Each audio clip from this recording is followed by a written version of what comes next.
आता सर्वोच्च न्यायालयाची मध्ये सुनावणी चालू असताना सुद्धा अधिकारी सगळे म्हणतायत, निवडणूक आयुक्त म्हणतायत की आता उच्च न्यायालयाचा सर्वोच्च न्यायालय निर्णय मग आपण इलेक्शन जाहीर करू.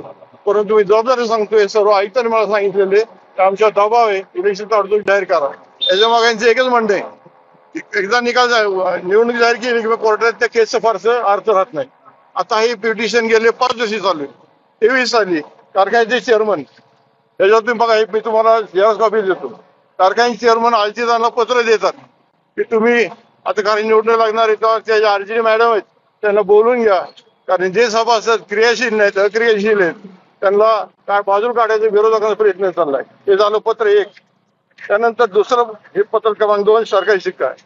त्याही तत्कालीन सहकार मंत्री वळसे पाटील यांनी मिटिंग बोलवली की त्यांनी त्या चर्चेसाठी त्या मॅडमला मुंबईला बोलवलं. ते झाल्यानंतर मी दिलं पत्र की आपण जे आता करताय हे बेकायदेशीर आहे, त्यासाठी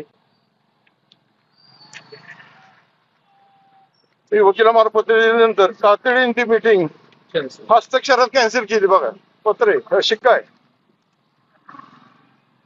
कोणाची? वळसे पाटील. कागदपत्र अशी मीटिंग कोणाची कॅन्सल झाली? मीटिंग वळसे पाटील, अजितदादांची चेअरमनची आणि त्या आरजीडी आहेत त्या विनोबा गायकवाड त्यांची. हे कागदपत्र बरोबर आहेत. दादांनी वळसे पाटलांनी म्हणावं हे कागदपत्रांचे खोटे म्हणून. अजय दादामध्ये आजही काल होता, आजही उद्या आहे. पण त्यांनी सहकार्य निवडणूक होत असताना त्यांनी निरपेक्षपणे होऊन द्यावेत.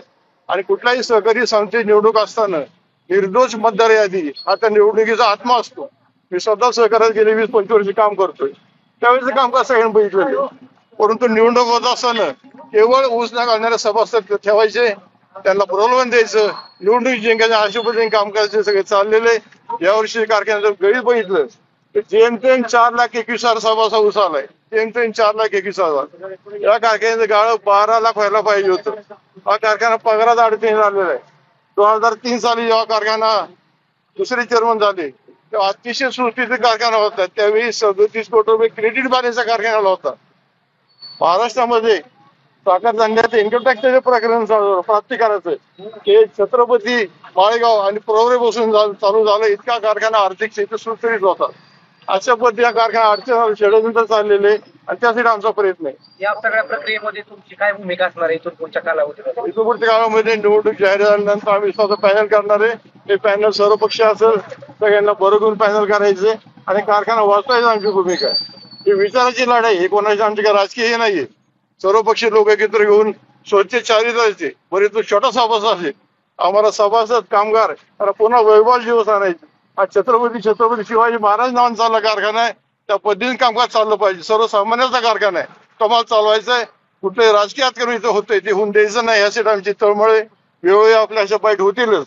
पूर्वी हा छत्रपती दिसेचा कारखाना आहे. सहकारामध्ये फार मोठा धोका निर्माण झालाय आणि त्यासाठी आम्ही या ठिकाणी येऊन आपल्याला बाईट दिलेली.